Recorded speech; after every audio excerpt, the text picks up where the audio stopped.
O iki svarbiausių metų švenčių jau skaičiuojam valandas. Tuo metu Lietuvos kalėdų seneliai pas vaikus keliauja ne rogėmis. Šiemet jiems teko pasitelkti irklentes ir plaukti Nerimi, Nemunu bei Nevėžiu. Tai ko jūs miegate? Kalėdų nelaukiate? Kalėdų seneliai visiškai nesijaudina, kad nėra sniego ir ledo. Jie rado kitokį būdą nugabenti vaikams dovanas. Tai nors upe galima atplaukti. Autostradomis nevažiuojame, o upės pats tas. Vietoje rogių pasitelkę irklentės 14 kalėdų senelių Nevėžių įveikė 4 kilometrus. Kartu su jais plaukė ir 2016 simbolis Beždžionė. Reikia pasitikti savo metus ir atnešti sėkmę visiems. Palinkėsim judesio ant vandens ir ne tik sveikatos ir judėjimo.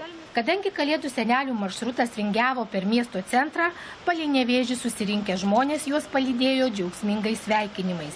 Seneliai! Kelionė pavyko. Seneliai džiaugiasi išvengę šaltų vandens vonių ir sveikino visus su artėjančiais naujaisiais. Tik patys mes kalti nepagalvojam, kitais metais jau žinosim, kad reikėjo su savim paimti muziką. Judesio! Vieną pridikuoti negalima, mes seneliai šalčiai baltas, kaip išrypšime krantą, mes tada,